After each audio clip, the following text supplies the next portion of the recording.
परम संत सद्गुरु जय गुरुदेव जी का कहना है शाकाहारी रहना है। परम संत सद्गुरु जय गुरुदेव जी का कहना है शाकाहारी रहना है। शाकाहारी हो जाओगे, बीमारी से बच जाओगे। बचना और बचाना है। शाकाहार अपनाना है। अब कुदरत है नाराज खड़ी, आगे तबाही बड़ी बड़ी। जो अब भी जान न पाओगे। बचे पछताओगे। ये सतगुरु जय गुरुदेव जी की अर्जी है, आगे आपकी मर्जी है। सतगुरु जय गुरुदेव।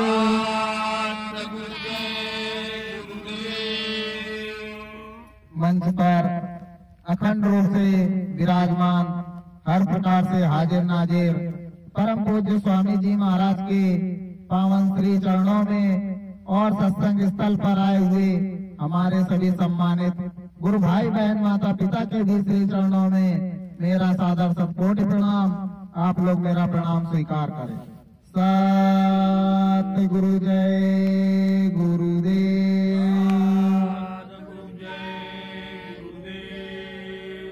प्रेमी भाई बहनों, मालिक की असीम दया कृपा मौज हम जैसे जीवों पर इस कलयुग के कलिकाल समय में बरस रही है, जहां चारों तरफ त्राहिमाम मचा हुआ है।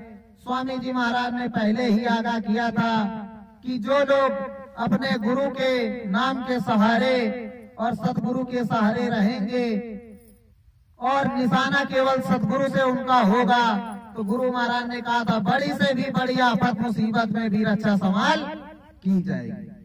प्रेमियों, आज वही दौर लग चुका है। दुनिया त्राही त्राही चिल्ला रही है, चारों तरफ आग लगी हुई है, मगर मालिक की दया इतनी असीम कृपा है कि अभी कहीं से भी ये खबर नहीं आई कि किसी भी सत्संगी गुरु भाई बहन को या किसी अन्य प्रेमी जन को कोई दिक्कत परेशानी खड़ी हो गई। अने स्वामी महाराज ने पहले ही बताया था कि बच्चे बच्चियों, यदि मेरी बातों को नहीं मानोगे तो याद रखना कुदरत का ऐसा तमाचा चलेगा और इस तरह की लाइलाज बीमारियां आएंगी कि जिसका इलाज डॉक्टरों के पास नहीं होगा। प्रेमियों, मालिक ने पहले ही आगाह किया था कि बीमारी इतनी लाइलाज होगी जिसका इलाज डॉक्टरों के पास भी नहीं होगा। बीमारी का परीक्षण करेंगे पता भी नहीं चलेगा, और गुरु महाराज ने पहले ही बता दिया था कि दवा तैयार नहीं होगी, क्योंकि तुमको अपने बल पर भरोसा होगा, अपने अभिमान में डूबे होगे, कभी भगवान के सामने झुकने के लिए तुम तैयार नहीं होगे। तब लोगों ने उस समय पूछा भी था कि यदि अगर ऐसी स्थिति हो गई तो मालिक हम जैसे जीवों को क्या होगा। तो प्रेमियों, अभी तो वो दिन आया नहीं और अभी से आप लोगों ने चिल्लाना शुरू कर दिया कि जब स्वामी महाराज चले गए तो अब क्या कुछ होने वाला। इसी वजह से गुरु महाराज ने पहले ही कहा था, अब आप लोग उन शब्दों को भूल गए तो इसमें गुरु महाराज की क्या गलती। स्वामी महाराज ने कहा था कि 60 साल समझाते समझाते निकल गए, फिर भी तुम्हारी अक्ल में एक भी शब्द नहीं पड़ा। तो प्रेमियों, गुरु महाराज ने कहा था जब सन 2000 में शाकाहार पर मालिक ने जोर दिया तो 2 साल के अंदर स्वामी महाराज ने स्वयं अपने मुखारबिंद से कहा था कि इन 2 सालों के अंतर्गत संगत इतनी बढ़ गई कि अब आश्रम पे तो छोड़ो। गुरु महाराज ने कहा था कि मंदिर में, आश्रम में, गौशाला में, यहाँ तक कि गुरु महाराज ने कह दिया था कि प्रेमियों का जो रुकने की व्यवस्था गुरु महाराज ने कहा था पेट्रोल पंप में भी कम पड़ गई। इतनी संगत यानी इन 2 सालों में बढ़ गई। फिर जब लोगों ने इसका गलत फायदा भी उठाना शुरू किया तो मालिक ने कहा था कि प्रेमियों, एकाएक किसी पे विश्वास मत कर लेना, क्योंकि सत्संग एक जो होता है हाट बनिए का बाजार है और ये सत्संग में हर प्रकार की चीजें बिकती हैं। अब बाजार में आपको जाना है, पहचान आपको करनी है, सामान आपको स्वयं खरीदना है। दुकान वाला दुकान लगा करके अपनी सामान सजा करके बैठा हुआ है। तो प्रेमियों, क्या गुरु महाराज की बात झूठ हुई? आज बाजार लगी हुई है, चारों तरफ तरह तरह के लोग बैठ गए, तो फिर भी स्वामी महाराज ने तो हमको पहले ही सचेत कर दिया था। अब विचार केवल आत्म मंचन करने की है, आत्मचिंतन करने की जरूरत है, इधर उधर भागने भटकने की जरूरत नहीं है। आपको खुद कोई बाहर से बताने नहीं आएगा। अब आपको खुद विचार करना है कि हमें हमारे सदगुरु का दर्शन दीदार किस प्रकार से, किस माध्यम से हो। क्योंकि स्वामी महाराज ने कहा था कि ऐ प्रेमियों, कितनी भी बड़ी मुसीबत, आंधी तूफान तुम्हारे सामने क्यों ना आकर खड़ा हो जाए, मगर मेरे इस स्वरूप को मत भूलना। जब गुरु महाराज ने कहा था इस बाबा को अच्छी तरह से याद कर लो, इसको मत भूलना, यही बाबा तुम्हारी रक्षा मदद करने के लिए आएगा, तो आप इस स्वरूप को भूल कैसे? वो बात की बात थी कि गुरु महाराज ने कहा था अगर जरूरत पड़ी तो 400 वर्ष तक रहूंगा, अगर बच्चों फिर भी जरूरत पड़ी तो चाहे दाढ़ी काली करके आनी पड़े, मगर बाबा जी परिवर्तन किए बगैर जाने वाले नहीं। अब गुरु महाराज ने कह दिया कि दाढ़ी काली करनी पड़े, तो लोग काली दाढ़ी वालों के पीछे भाग गए कि स्वामी महाराज तो ही कह के गए थे कि मैं काली दाढ़ी में आऊंगा।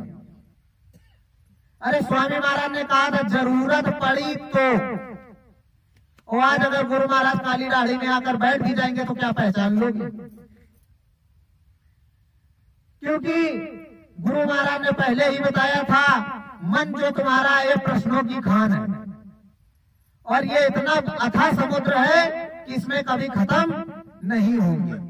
और इस मन को यदि सदगुरु के खूंटे में बांध दोगे तो ये कहीं भी भाग के जाने वाला नहीं है। प्रेमियों, जब इस तरह की मुसीबत खड़ी हुई, आपको आत्मचिंतन करना चाहिए था।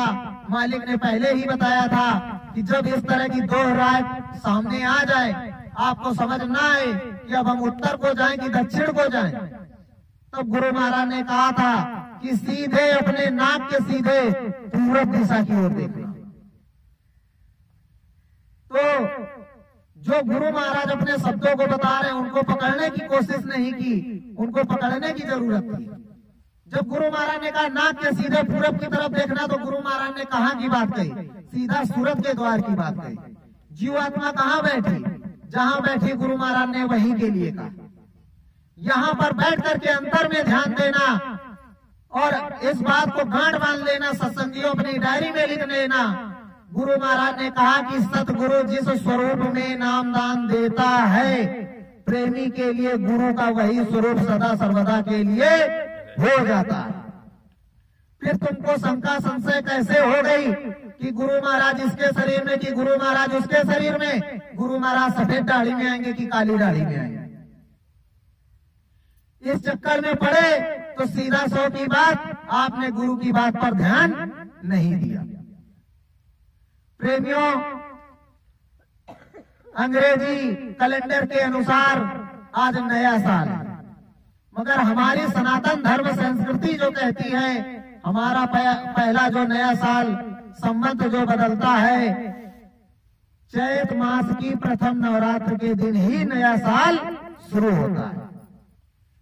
तो इस नए शुभ अवसर पर मालिक से यही विनती प्रार्थना करेंगे कि हे मालिक, हम जैसे भी हैं आपके जीव हैं, हम पर दया मेहर करो, और मालिक हमें ऐसा समर्थवान बनाओ और इतनी दया दे दो कि सदा सर्वदा जो आपने वचन लिया है हमसे, तो हम जब तक हमारे शरीर में श्वास रहे तो हम आखिरी समय तक शाकाहारी रहें, शाकाहारी सदाचारी रहें। और इतनी तो कम से कम शक्ति दे दो कि मालिक खुद शाकाहारी रहे और लोगों को भी शाकाहारी बनाने की प्रेरणा कम से कम दे सके।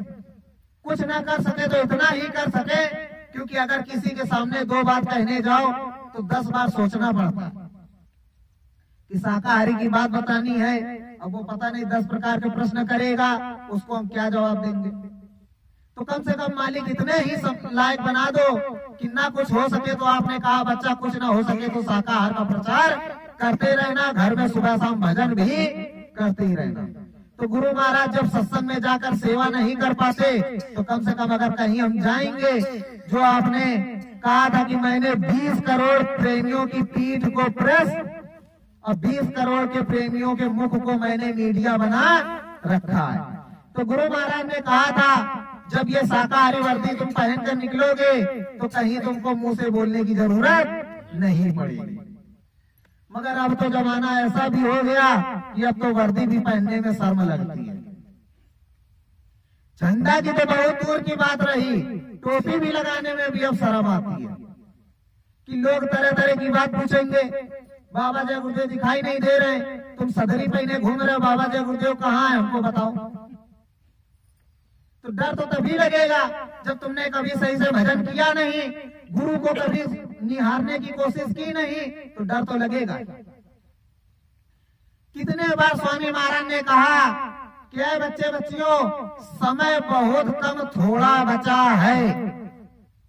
किस लिए गुरु महाराज ने ये शब्द कहा था कि मेरे रहते सभी लोग साधन भजन कर लो, मेरे रहते पूरे हो जाओ, और नहीं बाद में कोई कहने वाला नहीं मिलेगा, दुनिया के रगड़े झगड़े में फंस जाओगे और ये नहीं मानोगे। तो स्वामी महाराज ने सीधा इशारा किया कि संत महात्मा जब तक समझाते हैं तब तक समझाते हैं, और जब लोग नहीं मानते तो वही कबीर साहब की तरह मैं भी हाल करूंगा। अब कबीर साहब ने क्या किया था, जब लोग मानने को तैयार नहीं हुए, उनके शरीर को ही लेकर के विवाद हुआ था, तो कबीर साहब ने अपने शरीर को ही अंतर ध्यान कर दिया था। और आज क्या हुआ, हिंदू धर्म मत के अनुसार उनका मंदिर बन गया और मुस्लिम धर्म मत के अनुसार उनकी समाधि बन गई। कभी संत कबीर नगर जो जिला बनाई गई है वो कबीर साहब की मगहर भूमि के ही कारण बनाई गई कि जहां पर उन्होंने अपना शरीर त्यागा था। बस वही काम हुआ, मंदिर में लोग जाकर के देवी देवताओं की तरह सुबह शाम आरती उतारे, घंटी घड़ियाल बजा रहे हैं, यही कबीर साहब के मंदिर में हो रहा है। मुस्लिम धर्म में यही होता है, सुबह शाम उठो माथा टेको, सुबह शाम उठो माथा टेको। आज चले जाओ वहां जहां पर उनकी समाधि बनाई गई थी, वहां पर भी यही काम हो रहा, दूसरा काम नहीं हो रहा। अनुराग सागर सबके घर में लगभग रखी होगी, खोल के पढ़ सकते हो, उन्होंने खुद सीधा कहा था। गोस्वामी जी महाराज ने पूरा खोल खोल करके इतिहास बखान कर दिया। जब लोगों ने गोस्वामी जी महाराज की बात नहीं मानी, उनकी बात को एकदम सरासर त्याग में रख दिया, तब गोस्वामी जी महाराज ने अपनी जो सत्य बात थी उसको छिपा लिया। और उसको छिपाने के बाद में वही गोस्वामी जी महाराज जो परम पूज्य स्वामी जी महाराज थे, उन्होंने श्री रामचरितमानस की रचना कर दी।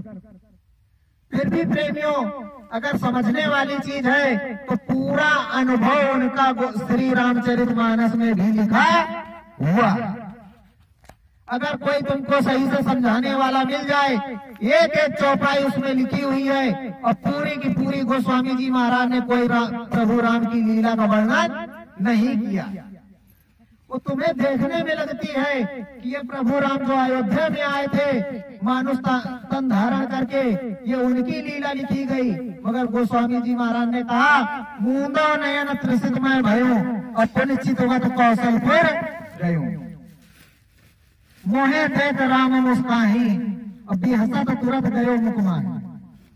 तो एक जगह ऐसे ही चल रही थी, तो पंडित जी से किसी ने पूछ लिया था, तो पंडित जी ने कहा, बताया भी, कहा कि इसमें गोस्वामी जी बाबा जो हैं वो कह रहे हैं कि जब मैं उनके दरबार में गया तो प्रभु राम मिले, मगर जो उनका दरवाजा था वो खुलते ही सीधा मैं उनके मुंह के अंदर चला गया।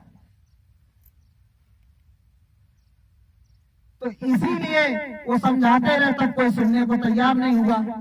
आज जब वो बताने वाला नहीं है, जिसको जानकारी नहीं है, उसके पीछे भाग रहे। जबकि गुरु महाराज ने सीधा कहा था कि मूंदो नयन त्रिसित में भयो अपने चितवत कौशलपुर गयो, और मोहे देख राम मुस्काही तो बेहसत तुरंत गयो मुकमाही।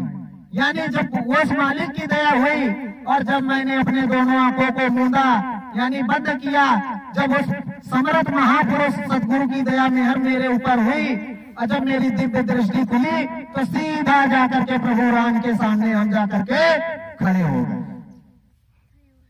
तो प्रभु राम जैसे ही देखते हैं तो उनका पहला प्रश्न यही होता है कि यहाँ तुम कैसे आए, किसने तुमको भेजा, किसके साथ आए। जब अगर ये सूरज जीवात्मा कह देती है कि हमारे फला सदगुरु ये है, इन्होंने हमको नामदान दिया और इनकी दया मेहर से हम आए हैं और हमें अपने सदगुरु के धाम जाना है। जब सूरज जीवात्मा इस तरह की बात कह देती है तो प्रभु राम बहुत खुश होते हैं। वो सीधा कहते हैं, आओ आओ मेरे भैया, बड़े दिनों के बाद आए हो। यानी वो इतने खुश हो जाते हैं कि अंदर में जो मधुर राग रागनियां होती हैं, गुरु महाराज ने तो केवल जो आपको शब्द बताए थे यानी बाजों के पहचान बताए थे, वो तो एक निमित्त मात्र चढ़ने की सीढ़ी थी। मगर जब एक एक आप शब्द को पकड़ोगे और एक एक महल में चढ़ते चले जाओगे तो हर एक एक स्थान का भेद आपको अंतर में मिलेगा। प्रेमियों, आप स्वयं विचार करो, जब तक आपको खुद बात बताई नहीं जाएगी या दिखाई नहीं जाएगी तो आप विश्वास कैसे करोगे। भाई, अगर आपसे बताया जाए कि पाली में इस तरह का स्थान है, वहां पर बाबा जी का इस तरह मंदिर है, तो यदि आपने अपनी आंखों से देख रखा होगा तो विश्वास कर लोगे। गए नहीं तो ये वो आपके लिए एक परिकल्पना लगेगी और फिर सुनने के लिए तो सुन लोगे, मगर बाद में यही कहोगे पता नहीं सही भी है कि गलत है। इसीलिए गुरु महाराज कहते थे कि बच्चों, सुबह शाम लग करके सुमिरन ध्यान भजन करो, और यदि सुबह शाम नहीं कर सकते तो 24 घंटे में सुमिरन एक बार जरूर करो। मगर सुमिरन की कौन कहे, सीधा कह दिया गया कि प्रेमियों, सेवा देते रहो, शाकाहार का प्रचार करते रहो, भजन ना बने कोई दिक्कत नहीं, सबको गुरु महाराज पार कर देंगे। तो प्रेमियों, उसके लिए भी स्वामी महाराज ने बता रखा था। कहा एक बार गुरु अमरदास जी जा रहे थे और उनके जो शिष्य थे वो भी बड़े चालाक थे, तो कुछ दिन तक गुरु के साथ रहे, गुरु की वाणियों को सुनते रहे, और सुनने के बाद में उनके भी मन में लालसा जग गई कि कब गुरु जाएंगे तो हमको भी गुरु गद्दी मिलेगी, कब गुरु जाएंगे तो कब हमको भी गुरु गद्दी मिलेगी। इस तरह की लालसा होती रही, गुरु की सेवा करते रहे। तो प्रेमियों, इस देव का जो विधान है, अगर तुमने सेवा की है तो तुम्हें खाली नहीं भेजा जाएगा। तो उन्होंने कहा कि गुरु महाराज, अब हमको ऐसा प्रतीत होता है कि कुछ दिन के लिए अपने घर चले जाए। तो पहले के युग की जो साधना थी प्रेमियों, बहुत कठिन थी, क्योंकि गुरु गोरखनाथ ने जब राजा भरथरी को अपना शिष्य बनाया था तो एक बार नहीं 7 बार परीक्षा ली थी।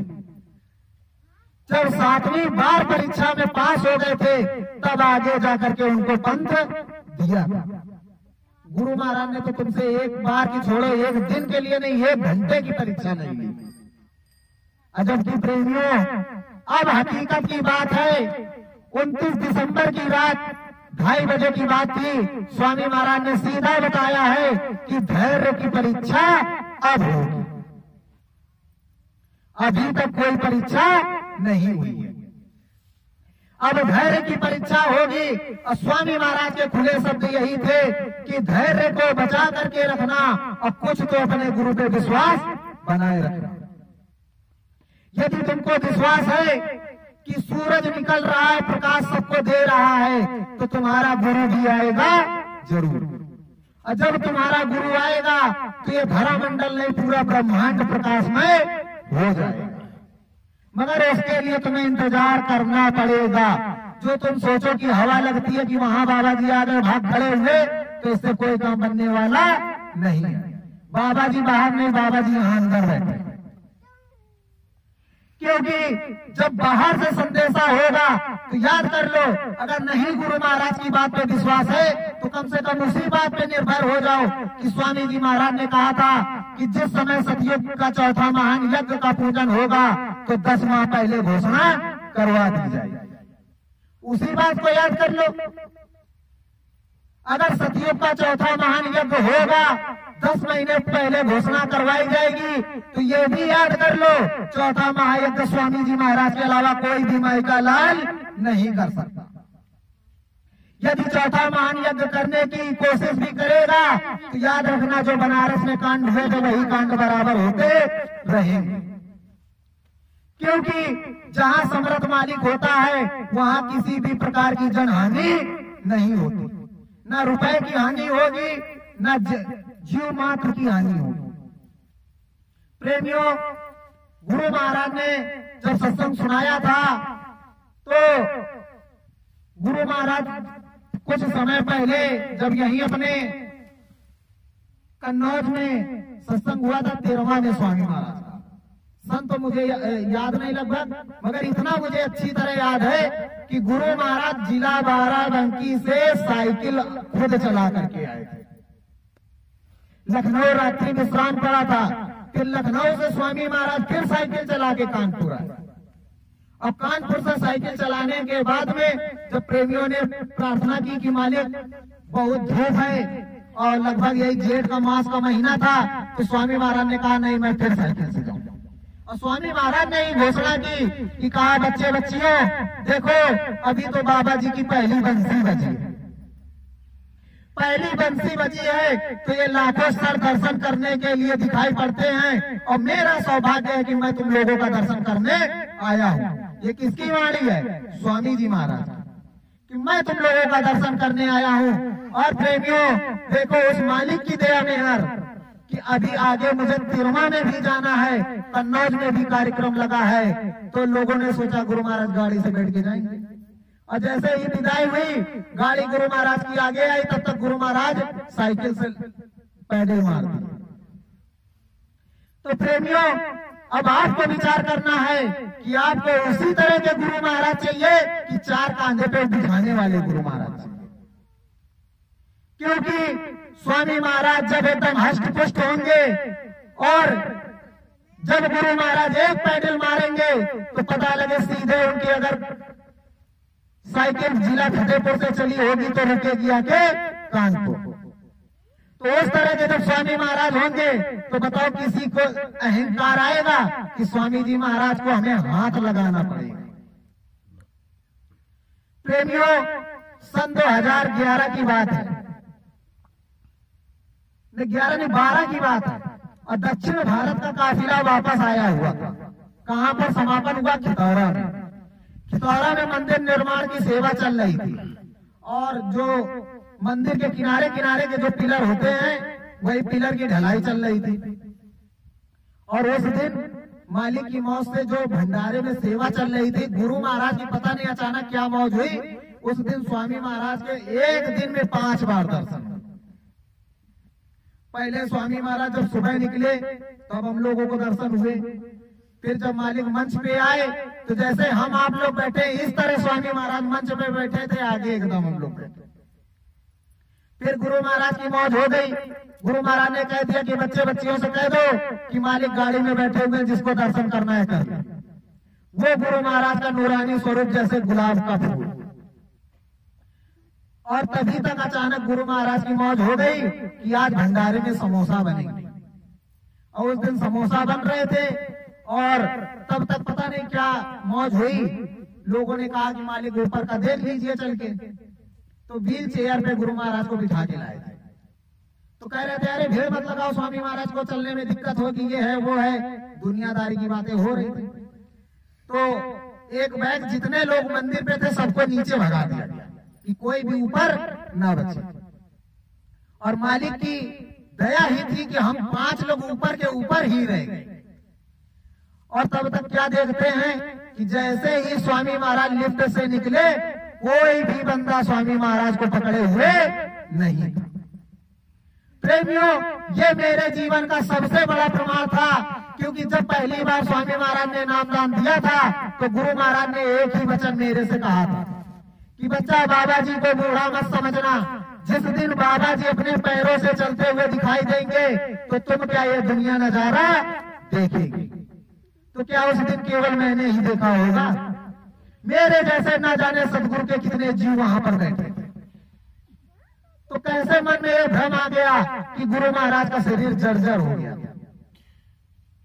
अरे जो मुर्दे को भी जिंदा कर दिया जिसने धर्मराज के दरबार में, ये सीधा नहीं, किसी कॉपी किताब का लिखा हुआ नहीं, मथुरा का ही सीधा वाक्य है। स्वामी महाराज मंच पर ऐसे बैठे थे राजस्थान में और लोग सीधा लोगों ने कह दिया, बगल में बैठने वालों ने, कि पता नहीं गुरु महाराज की क्या खोपड़ी खराब हो गई, बड़बड़ बड़बड़ बन रहा है।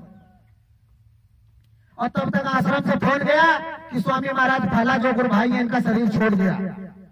अब गुरु महाराज वहां सीधा कह रहे, उसकी रिकॉर्डिंग भी हुई थी। स्वामी जी महाराज ने कहा था अभी काम करना है, वो जा नहीं सकता। तो जो उस धर्मराज के दरबार में जाकर के लड़ करके उस जीव को वापस ला सकता है, तो उस माइका लाल को कौन मिटा सकता है? क्या भूल गए कि स्वामी महाराज ने सीधा कहा था कि ये बच्चा, शंका धर्म में मत पड़ना, हिंदुस्तान में पूरे विश्व में ऐसा कोई गोला बारूद नहीं बना जो बाबा जी को मार सके या मिटा सके। अपने अंदर किसी भी प्रकार की शंका मत पाल लेना। प्रेमियों, गुरु महाराज ने सीधा कहा, आप लोग अच्छी तरह से गांठ बांध लो, महात्मा गांधी चूक गए मगर बाबा जी चूकने वाले नहीं। और उसी समय गुरु महाराज ने कहा था कि जितनी राजनीति पार्टियां दिखाई दे रही हैं, आगे जाकर के सब खत्म हो जाएंगे। गुरु महाराज ने कहा कि अभी मेरी बातों को नहीं मान रहे हो, मगर उसी समय वही सत्संग में कहा था गुरु महाराज ने कि अभी बाबा जी की दूसरी बंसी बजेगी, तब देखना करिश्मा क्या होगा। और जब गुरु महाराज की तुम्हारे तीसरी बंसी बज जाएगी तो दुनिया सारी की सारी तुम्हारे सामने झुक जाएगी। गुरु महाराज ने ये नहीं कहा कि मेरे चरणों में, गुरु महाराज ने कहा तुम्हारे सामने झुक जाएगी। उस समय स्वामी महाराज ने कहा कि प्रेमियों, मैं जितनी बातें कहता हूं तुम लोग इसको डायरियों में लिखते जाओ, क्योंकि लोग लिखेंगे तो उस डायरी से पैसे कमाएंगे, और तुम लिखोगे तो तुम्हारी लिखी हुई डायरी आगे भविष्य में पूजी जाएगी। मेरे पास किताब आज भी हो रखी है, उसमें इसी तरह लिखा है कि जो तुम अपने गुरु की वाणी को लिख दोगे ये आगे जाकर के पूंजी जाएगी, और दूसरे लोग लिखेंगे तो उससे सीधा धन की कमाई होगी। और गुरु महाराज ने कहा उस समय बाबा जी की सबको जरूरत पड़ेगी, और जब बाबा जी दिखाई नहीं देंगे तो तुमको लोग पकड़ेंगे कि जय गुरुदेव इधर आओ। आइए बताओ तुम्हारे गुरु महाराज ने कब क्या क्या कहा था, क्योंकि जो चीजें कही थी अब सामने आने लगी। तो प्रेमियों, ये चीज झूठ हुई। अब विचारणीय बात जो है प्रेमियों कि जैसे जो धैर्य की बात स्वामी महाराज ने कही, देखो जिस दिन से स्वामी महाराज ने कहा, प्रेमियों कोई बड़ी बात नहीं है, दिक्कत परेशानी हमको भी हुई, क्योंकि हम एक साधारण से इंसान हैं। छोटी मोटी बीमारी होती है तो तड़प ही जाते हैं, और जहां बात आ जाएगी धैर्य की तो प्रेमियों वो प्रार्थना भी मुझे आज भी अच्छी तरह याद है। स्वामी महाराज ने कहा था कि धैर्य जब छूटेगा प्रेमियों तुम्हारी आशा का, सतयुग तभी आ जाएगा, होगा खात्मा निराशा का, और भविष्य में हम ऐसी जगह चले जाएं चाह करके तुम ना पा सको, और जब तक मेरा संकल्प पूरा ना हो तब तक ना मुझको जान सको। तो प्रेमियों, उस समय विश्वास नहीं होता था, क्योंकि ये मन में विश्वास था कि सबके गुरु परीक्षा ले सकते हैं, और जितने अवतारी शक्तियां वो परीक्षा ले सकती हैं, मगर हमारा मालिक हमसे कभी परीक्षा नहीं ले सकता। क्यों? क्योंकि पूरा विश्वास था कि हम मालिक को जानते हैं, मालिक हमको जानते हैं, हम मालिक की किसी भी एक परीक्षा में पास नहीं हो पाएंगे, और इसका मतलब सीधा सीधा हमारी बेइज्जती होगी, गुरु महाराज की बेइज्जती होगी, और स्वामी महाराज ये नहीं चाहेंगे कि हमारे बच्चों की हंसाई जग में हो। तो इसलिए प्रेमियों बात को अच्छी तरह से सोच समझ के रखना। कोई अगर आगे पीछे से कह दे कि अब कुछ होने वाला नहीं, तो उसके कहने पे बिल्कुल मत आना, क्योंकि अब आगे कोई समझाने वाला भी नहीं मिलेगा। देखो पिछली बार गुरु महाराज ने जब 30 दिसंबर सन 2019 को बताया था, और स्वामी महाराज का यह आदेश था, कहा बच्चों छिपाना मत। यही वो जगह है, यहीं पे मालिक का आदेश हुआ था। हमने सीधा बता दिया था कि मालिक ने कहा कि अब ये 1 जनवरी के बाद कोई सत्संग नहीं मिलेगा। यही बात प्रेमियों हुई थी। और 1 जनवरी के बाद जो हर संडे कार्यक्रम होता था वो भी नहीं हो पाया, और लॉकडाउन लगने के बाद में पूरे विश्व के सत्संग गोल हो गए। अब सोचने वाली बात ये कि इतनी बड़ी जो कुदरत की मार पड़ी, तो सत्संग तो कम से कम बंद ना होते। उसने संसारियों को प्रताड़ित नहीं किया। संसारी तो एक बहाना था समेटने के लिए, क्योंकि स्वामी जी महाराज ने कहा था आगे बचेगा वही जो होगा शाकाहारी। उसने सत्संग इस वजह से बंद कराए कि तुमको तुम्हारी खुराक सत्संग में मिल जाएगी, और यदि सत्संग में तुमको तुम्हारी खुराक मिल जाएगी तो तुम्हारा तो काम हो जाएगा। और उसका दरबार जो उसने भी एंट्री कर रखी है, सतगुरु ने भी एंट्री कर रखी है। सतगुरु ने कहा हम छोड़ेंगे नहीं, वो कह रहा हम जाने देंगे नहीं। तो गुरु की चलेगी कि उसकी चलेगी? तो उसने सीधा ऐसा घेर मारा कि सत्संग ही सबका बंद करवा दिया। सत्संग बंद हो गया। सत्संग के बाद जो नए जीवों को नामदान मिलना था, कहीं से भी मिलता, चाहे राधा स्वामी मत से मिलता, चाहे कबीर साहब के मत से मिलता, चाहे रविदास साहब के मत से मिलता, चाहे नानक साहब के मत से मिलता, चाहे स्वामी जी महाराज के ही, मगर सब उसने पूरा टैगर बंद कर दिया। कहा जब नामदान ही नहीं मिलेगा तो भजन क्या करोगे, और जब भजन ही नहीं करोगे तो तुमको बचा कौन पाएगा। उसी समय के लिए स्वामी महाराज ने कहा था कि जो लोग शाकाहारी नहीं है अपने गुरु को, इस गुरु को याद कर ले। स्वामी महाराज ने सीधा कहा, फिर भी भूल गए। जहां आपको जय गुरुदेव सदगुरु जय गुरुदेव सदगुरु जय गुरुदेव रटना चाहिए था, वहां कोरोना कोरोना कोरोना चिल्ला रहे हो। प्रेमियों, गुरु महाराज ने यही कहा है उस दिन, कहा कि बच्चा धैर्य बचा करके रखना, धैर्य की परीक्षा हो। क्यों? आगे अब ऐसी परिस्थिति प्रेमी भाई बहनों बनने जा रही है कि कोई मददगार के लिए नहीं होगा, और फिर देख लेना यही होगा जितने मठा महाराज हैं सब अपने घर में दुबक के बैठ जाए। क्योंकि गुरु महाराज ने पहला ट्रेलर दिखाया था परीक्षा का, यदि तुम समर्थवान होते तो संगत को छोड़ करके एकांत में भाग करके न जाते। और गुरु की तो नकल कभी करना ही नहीं चाहिए, स्वामी महाराज ने पहले ही बता रखी है। तो जब वो शिष्य ने कहा कि हम भाई जाएंगे, तो गुरु ने 3 बार मना किया, बच्चा मत जाओ फंस जाओगे, बच्चा मत जाओ फंस जाओगे। उसने कहा कि गुरु महाराज आपने सत्संग सुना के इतना निपोड़ कर दिया है कि कोई फंसा ही नहीं पाएगा। तो कहा ठीक है बच्चा चले जाओ। जब वो गए अपने नगर पहुंच गए, कहाँ है? राजा बनारस के पास, यही जिला बनारस पहुंच गए। तो काशी नरेश के पास पहुंचे जाकर के, तो ये वहां बैठे हुए थे और पेड़ के नीचे छाया के में जाकर बैठ गए। तो राजा तो साधु भाव का था ही, तो जिस तरह का राजा होता है उसी तरह की प्रजा होती है।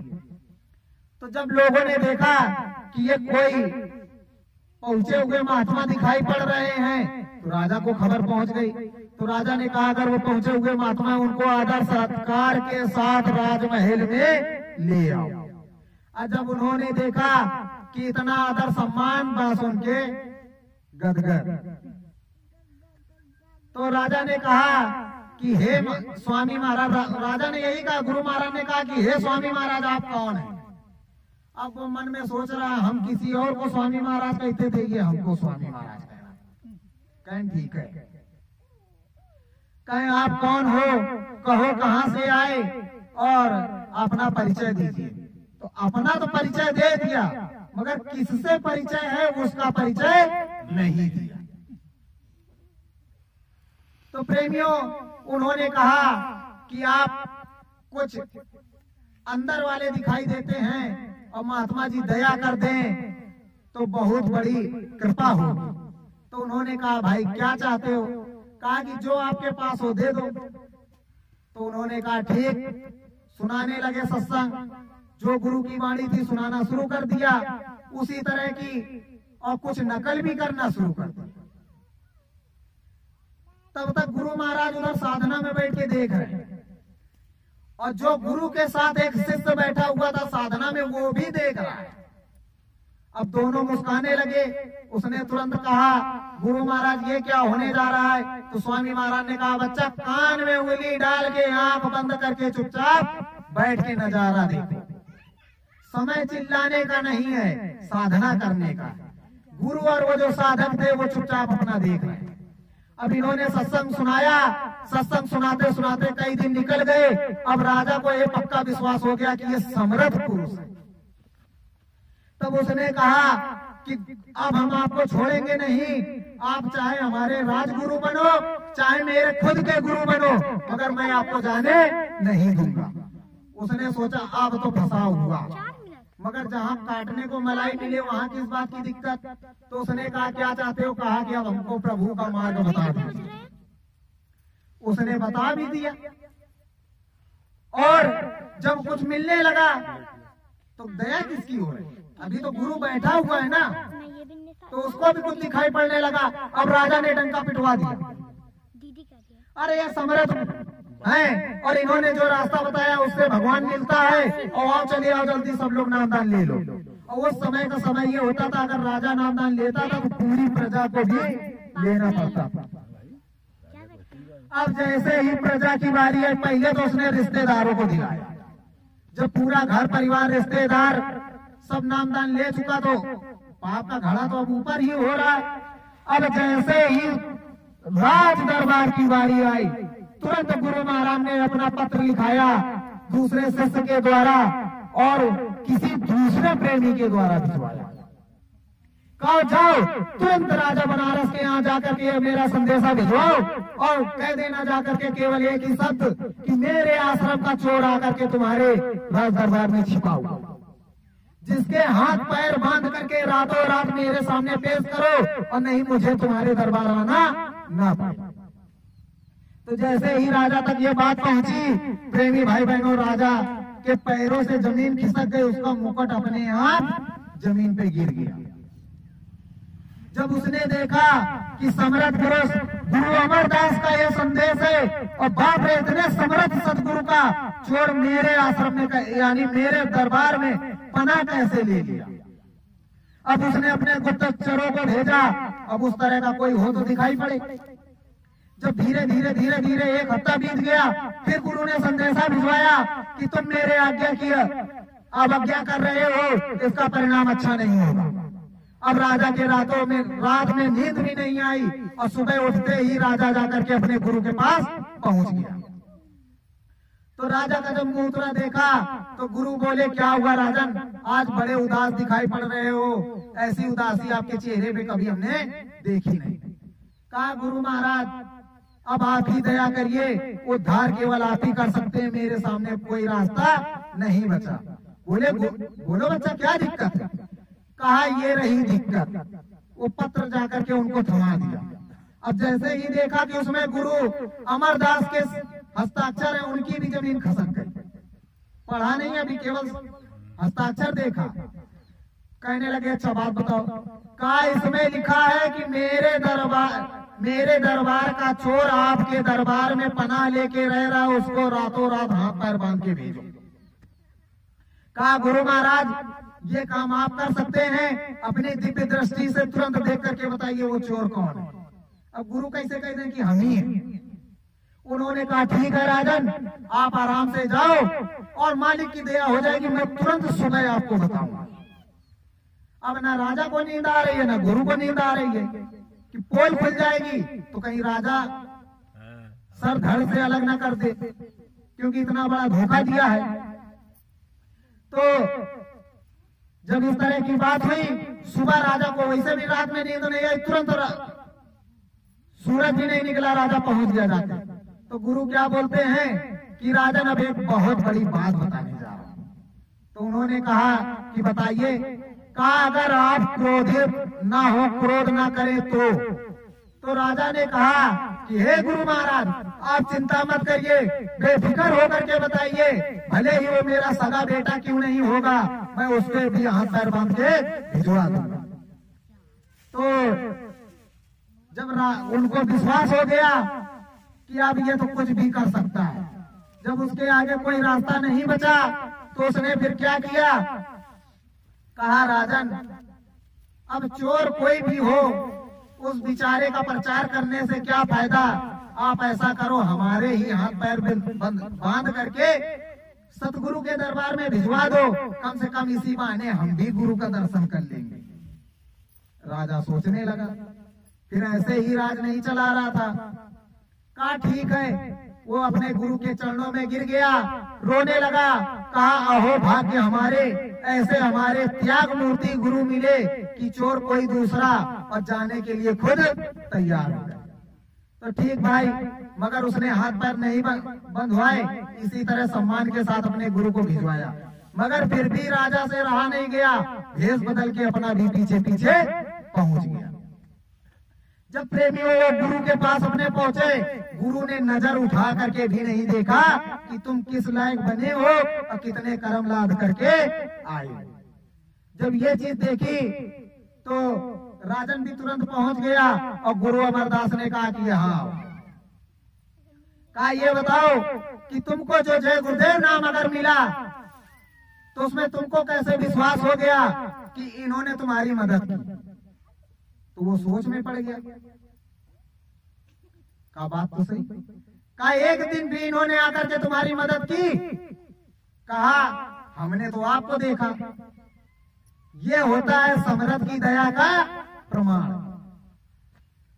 फिर भी गुरु महाराज ने वहां पर कह दिया कि चलो अच्छा, किसी भी तरह तुमको रास्ता मिला, मगर अब धोखेबाजी वाला काम मत हो, जा करके संगत में प्रचार कर दो कि समर्थ गुरु का भक्त का नाम यही है और समर्थ सदगुरु इस जगह बैठे हुए हैं। तो प्रेमियों ये थी, और इसी के आगे की कहानी गुरु महाराज ने समझाई थी। कहा इसी तरह एक महात्मा ने और भी 420 सीखी थी, और जब जाकर के उनका शरीर छूटा, नामदान देते रहे और कहा आते रहो, देते रहो, जाते रहो, यही सिलसिला उनके दरबार में लगा रहता था। और जब गुरु का शरीर छूटा, आगे आगे गुरु गए तो पीछे से संगत भी जा रही थी, और जा करके द्वापर की कहानी थी और दुर्वासा ऋषि जा रहे थे, और जब वो रास्ते में जा रहे थे तो जब गुरु चलते थे तो एक आध शिष्य साथ में जरूर रहते थे। तो वो देख करके रास्ते में अजगर पड़ा हुआ था और जीवित भी था, मगर उसके ना जाने कितनी असंख्य चींटियां चिपकी हुई थी। वो बार बार सर उठाए पटके, तो वो देख करके विचलित हो गए। तो उनके जो एक शिष्य थे, उन्होंने कहा कि हे स्वामी जी, ये कैसी विचित्र लीला है, और आप इस सर्प को देख करके आप क्यों व्याकुल हो गए। कहा बच्चा, इसको जो देख रहे हो ये तुम्हारा गुरु भाई है, और ये जो चींटियां चिपकी हैं ये इसकी संगत है। कहा है? अब आपस में सोचने लगे कि भाई हम में से बीच में ये कौन था। उन्होंने पूरा खोल के बताया। कहा इसने इनको नामदान दिया, सेवा लेता रहा, खाता रहा, लेता रहा, खाता रहा, एक भी जीव को पार न कर सका। तो कहा फिर क्या, गुरु भाई तुम्हारा अजगर बन गया, संगत ये चींटी क्या बनी, चिपकी हुई। तो गुरु महाराज ने कहा था बदला देना पड़ेगा। अगर एक भी जीव को गुरु महाराज ने कहा पार नहीं कर पाए, बदला देना पड़ेगा। और स्वामी महाराज ने सीधा कहा था नामदान देना हंसी खेल का काम नहीं, ये खुद का बोझा यानी ढो करके लाद करके पार नहीं हो सकते, और गलती से किसी दूसरे का लाद लिया तो स्वामी महाराज ने कहा था कि वो जो दरवाजे खुले हुए हैं फिर उसमें जाने से तुम्हें कोई बचा नहीं सकता। प्रेमियों, कल रात में ऐसे ही पत्रिका पढ़ रहा था, उसमें स्वामी महाराज ने सीधा सत्संग सार भेद में बताया हुआ है। गुरु महाराज ने कहा ऊपर से कॉल करार पूरा हो चुका है। अगर वो बात भैया कहते तो चलो मान ली जाती, वो बात की बात थी, मगर वो पत्रिका में बात लिखी हुई है कि सीधा ऊपर जो त्रिलोकीनाथ बैठा हुआ है उसने कहा कि महाराज आपको जितना काम करना है आप काम कर लीजिए, और जिस दिन ये लोग आपकी बात ना माने आप तुरंत किनारे हट जाए। और जिस तरह उसमें लिखा गया कि आप हट जाइए, और स्वामी महाराज ने कहा कि उन्होंने हमसे वादा किया है और एक जरा सी मैं ढील दे दूंगा वो चटनी बना के रख दे। तो प्रेमियों अब इसमें कोई दो राय नहीं है, वर्तमान समय आपके सामने है। और जो लोग ये कहते हैं कि बाबा जी जय गुरुदेव जी महाराज 1977 से सतयुग ला रहे हैं, आज सतयुग नहीं ला सके तो अब सतयुग क्या आएगा पता नहीं। गुरु महाराज परिवर्तन करने में कितनी देर लगाए हुए हैं कि नाती के पनाती चले गए, मगर अभी परिवर्तन नहीं हुआ। तो प्रेमियों कोई चीज जो होती है एकदम से खत्म नहीं होती। त्रेता के बाद जब द्वापर लगा था तो उसके पहले राम रावण का युद्ध हुआ था, और राम रावण के युद्ध खत्म होने के बाद एकदम से भी द्वापर नहीं लगा था। प्रभु राम जब अपने धाम गए थे फिर भी कुछ समय बाकी बचा था, मगर जहां पर गुरु के समर्थता की बात आ गई, जिन लोगों ने कहा कि गुरु ने शरीर छोड़ दिया, आज वो लोग भी सुन ले कि गुरु ने, जो लोग भाई कहते घूम रहे, अब इस तरह का भी प्रचार करना शुरू कर दिया है कि कलयुग में केवल 100 वर्ष लिखी गई और गुरु महाराज 116 साल तक रहे। तो ये बताओ कि गुरु महाराज जब 116 साल तक रह गए तो अब कैसे रुके? तो ये तो सीधा सीधा हुआ 420 का काम। या तो तुमको तुम्हारे गुरु पे विश्वास नहीं था, या तो तुम रूप धारण कर पहले से ही वहाँ बैठे थे, या तो फिर जिस तरह करुणामय स्वामी कबीर के घर में ही काल पुरुष आकर के कमाल बन करके बैठे थे, वही तुम हो। बुरा मत मानना, चाहे जहां से बैठे बैठे सुन रहे हो, क्योंकि जब राम रावण का युद्ध खत्म हो गया, पूरे अयोध्या नहीं पूरे विश्व में राम राज्य लागू हो गया, सब काम काज पूर्ण हो गए, फिर भी प्रभु राम रुके हुए। तब ऊपर से आदेश हुआ, निरंजन भगवान ने काल पुरुष को भेजा, द्वितीय स्वरूप जो थे उनको भेजा, स्वयं वो भी नहीं आए, द्वितीय स्वरूप को अपने भेजा, और मगर वो भी जब गए तो महात्मा का भेष धारण करके गए थे। समझ लेना, काल भगवान जो आए थे तो वो भी महात्मा का भेष धारण करके गए थे। और जब प्रभु राम से वार्तालाप करने लगे तो उन्होंने पहले ही कहा कि वार्तालाप हमारी बात में होगी, पहले वचन दीजिए। कहा बताइए, कहा हमको आपको जो भी वार्तालाप करते सुन लेगा उसको भी मृत्युदंड दिया जाएगा। कहा ठीक, क्योंकि इस सृष्टि का नियम है कि जो काल पुरुष के दर्शन कर लेता है उसको शरीर हर हाल में छोड़ना ही पड़ता है। क्यों नहीं समझ पाए आज तक? कबीर साहब की वाणी पढ़ते आ रहे हो कि जीते जी जो मरे वो परमानंद। गुरु महाराज बार बार दोहरा रहे हैं कि बार बार मरने से अच्छा एक बार मर जाओ। तो यानी शरीर तो जब ही छूटेगा जब निरंजन भगवान के दरबार से आगे चले जाओ, कि पहले ही छूट जाएगा। तो जब इस तरह का कॉल करार हुआ तो भाई उन्होंने अपना असली स्वरूप दिखा दिया और सीधा कहा कि हे प्रभु, जो आप ऊपर से अवधि निर्धारित करके आए थे वो समाप्त हो गई। फिर भी यदि आप चाहते हैं अपनी मर्जी से तो ऊपर से आदेश दिया गया है कि आप जितने दिन रुकना चाहें रुक सकते हैं, वैसे तो आपका समय अब खत्म हो चुका। तो अब जरा प्रेमियों मुझको बताओ कि जब त्रिलोकीनाथ की जो शक्ति प्रभु राम अयोध्या वाले थे, मैं उस अनामी महाप्रभु की बात नहीं कर रहा हूँ, जो आदि अनादि श्री राम पुरुष करता रहे, मैं सदगुरु जय गुरुदेव की बात नहीं कर रहा, मैं अयोध्या वाले धनुषधारी की बात कर रहा हूँ।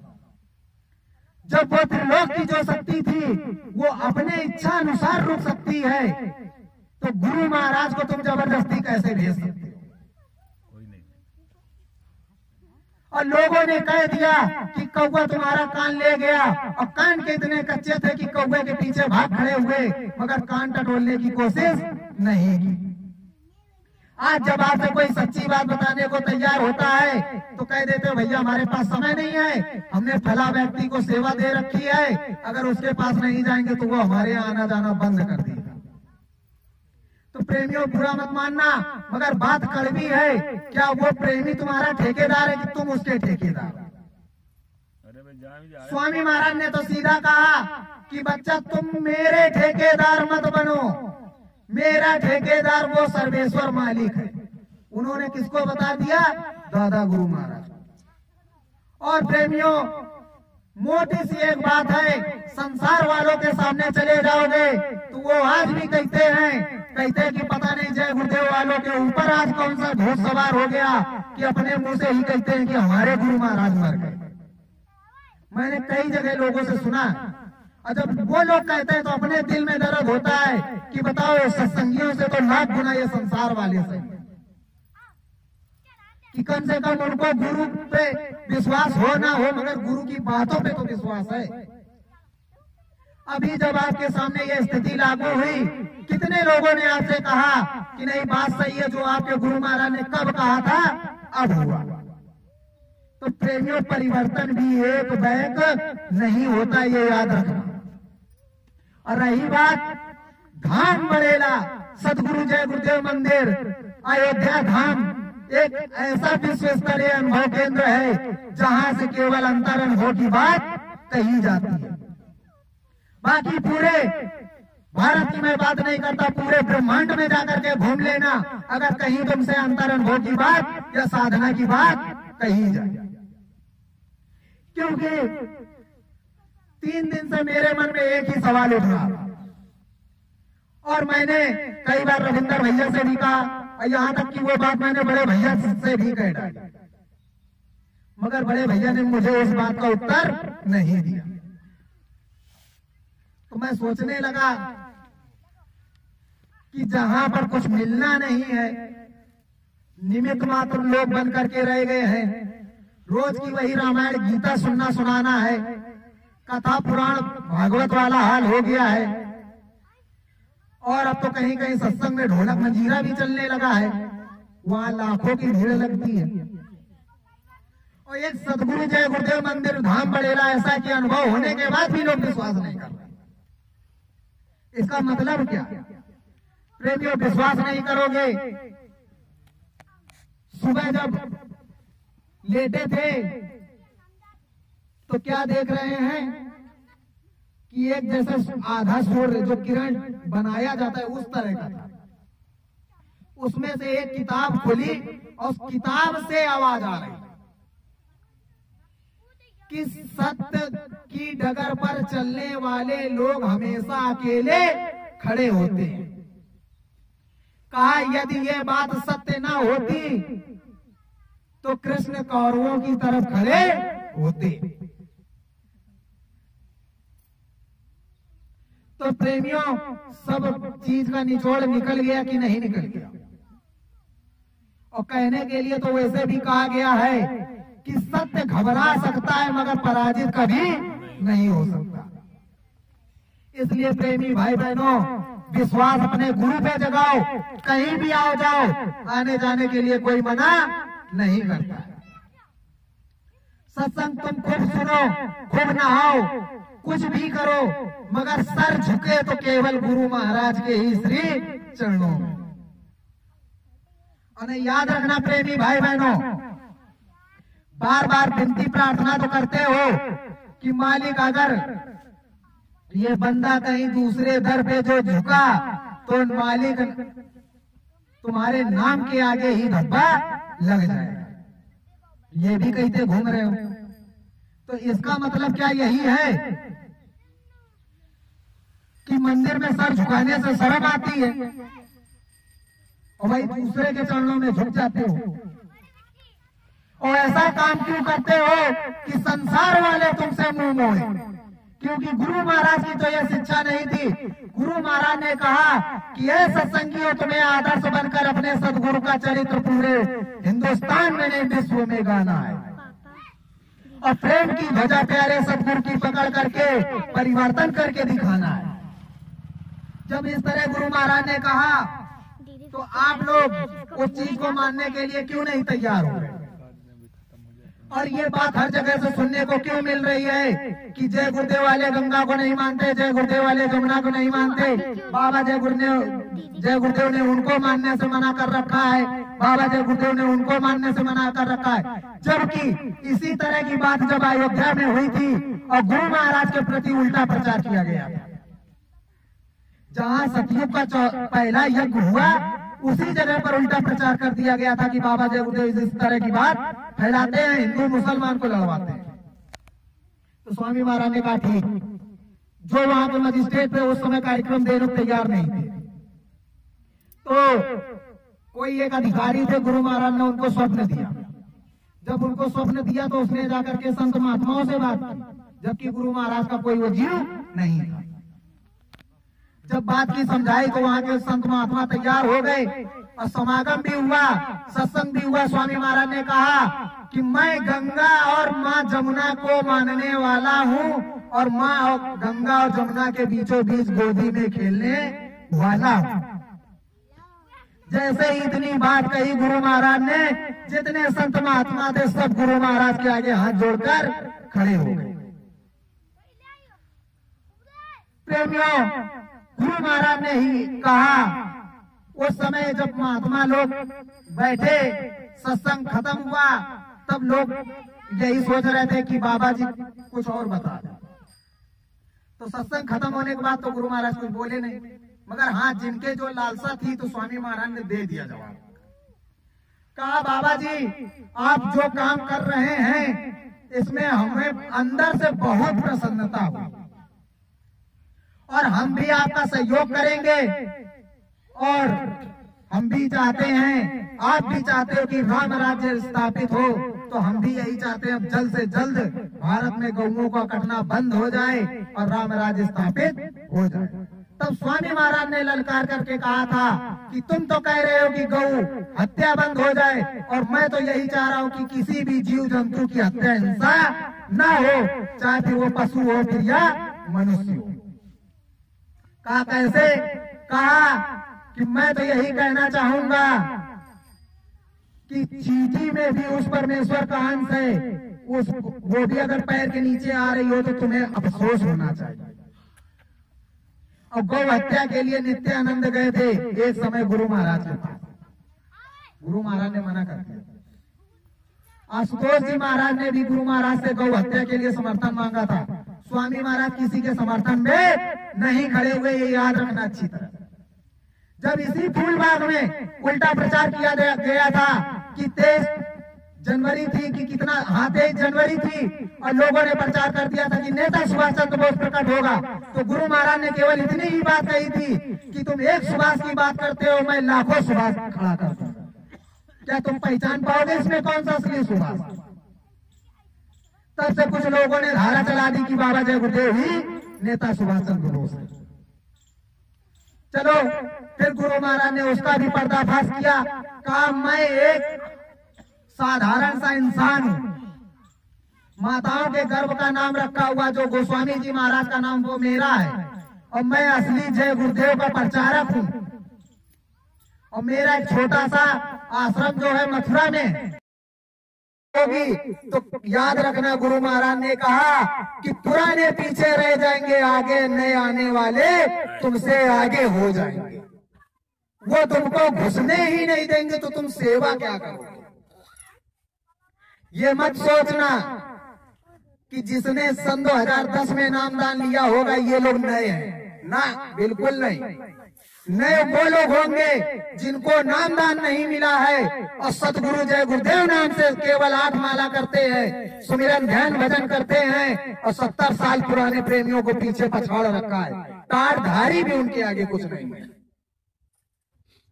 यहां से जाने वाली संगत ने बड़ेला में खुद देख रखा है इस बात को कि जो चीज टारधारियों को नहीं मिल रही है आज बगैर नामदानियों को मिल रही है। और प्रमाण की भी बात करोगे तो मैं प्रमाण भी दिला सकता हूं। गुरु बहन है जिसका नाम वास्तविक सदगुरु की दया में हर से मीरा है। उस समय भी उसका नाम मीरा था, आज भी उसका नाम मीरा है, और नामदान उसको नहीं मिला।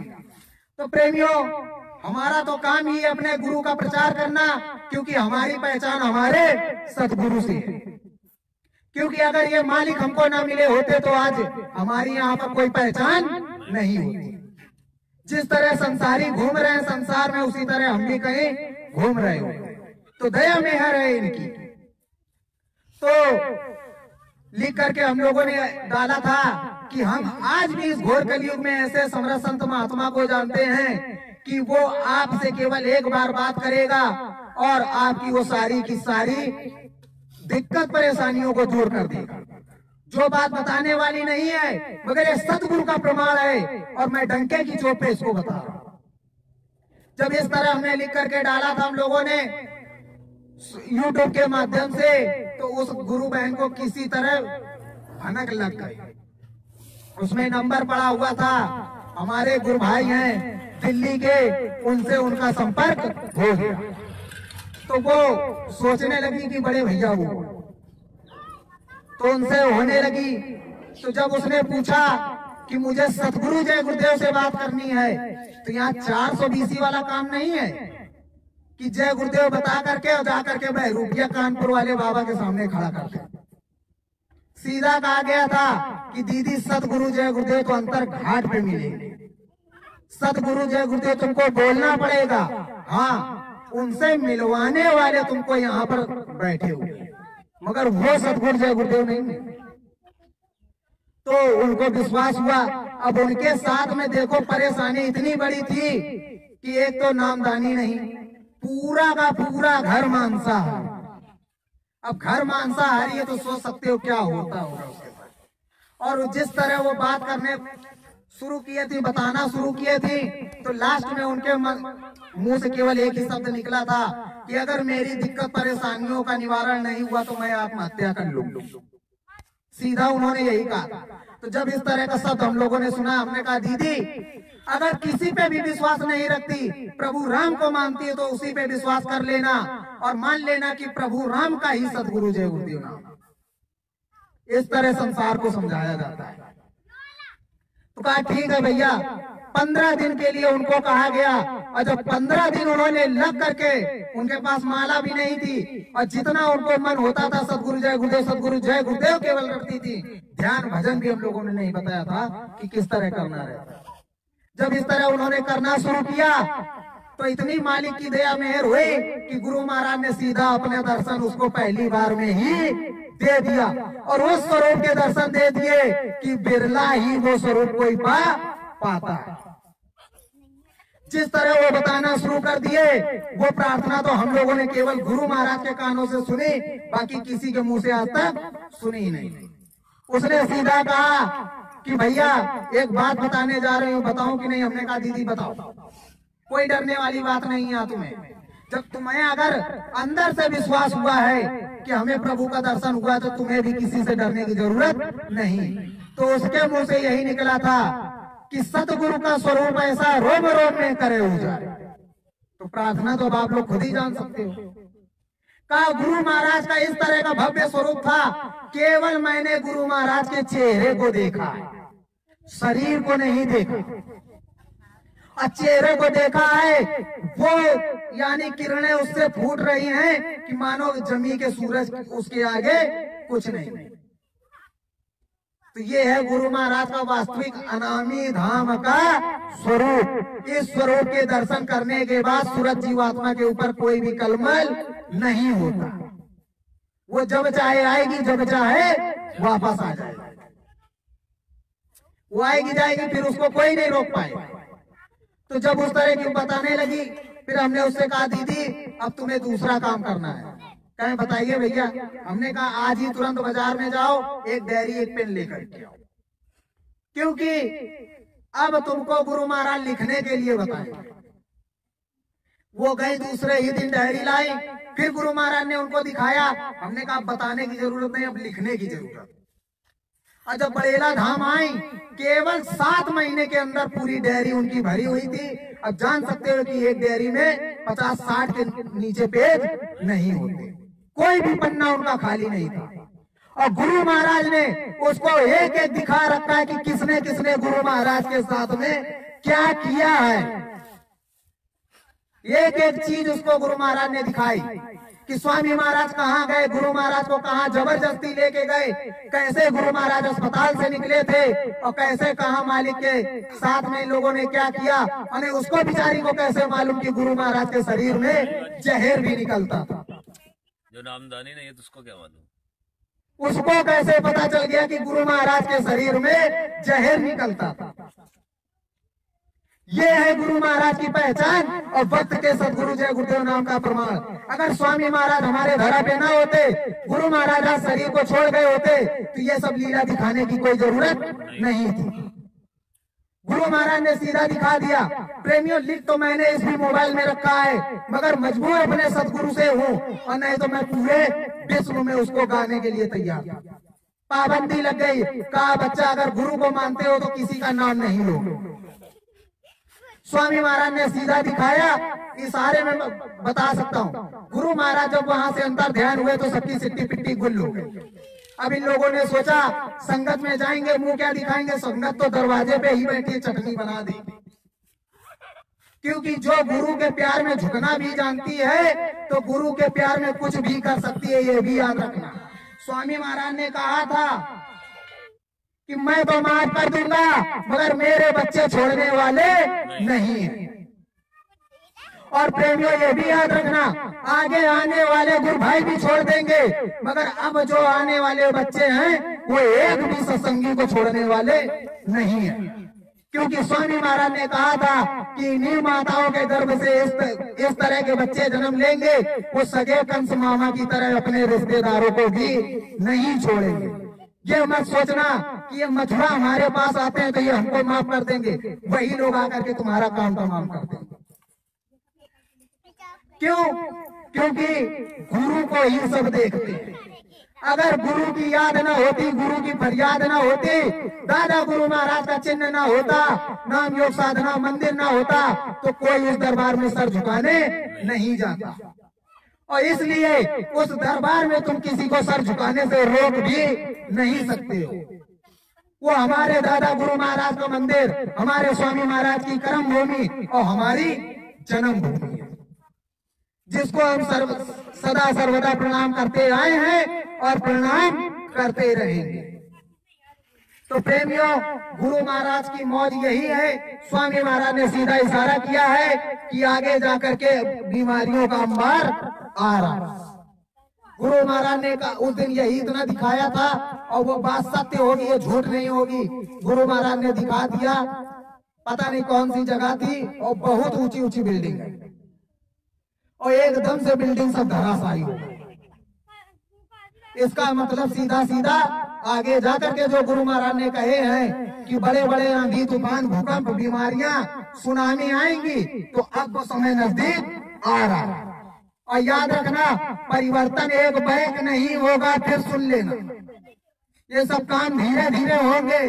और इसीलिए कहा गया है कि अब की बार इतनी दिक्कत खड़ी होंगी, मजबूरन गुरु महाराज ने कहा 3 मिनट के अंदर भगवान याद आ जाएगा। और जब तक इस तरह की स्थिति परिस्थिति बनेगी नहीं, तुम उस प्रभु राम को याद नहीं करोगे, और जब तक दिक्कत परेशानियां आएंगी नहीं, तो तुम्हारा सर झुकना मंजूर नहीं होगा। क्योंकि जब तक दिक्कत परेशानी नहीं होती तो राजा हरिश्चंद्र बन करके ऐंठ करके चलते हैं, और जरा सी एक दिक्कत परेशानी आ गई या तुम्हारे साथ कोई घटना घट गई तो तुरंत मुंह से हाय राम निकलता है, हे राम वो भी नहीं। तो इसीलिए स्वामी महाराज ने कहा है कि आगे जाकर के ऐसी परिस्थितियां तैयार होने जा रही हैं, और ये सोच रहे हो कि 20 तो किसी तरह लॉकडाउन में हंसते रोते काट दिया, 21 कुछ सुखद संदेश लेकर के आएगा, तो इस भूल भ्रम में मत बैठे रहे। 19 अच्छा खासा कटा था, और भैया ने सन 2018 में मुंबई में ही सत्संग में बता दिया था कि 18 काट लो 19 कट जाएगा, और उससे खराब 20 आएगा, 21 सबसे खराब होगा, और महा खराब 22 होगा। 22 के बाद जो कोई बचेगा वो 23 देखेगा।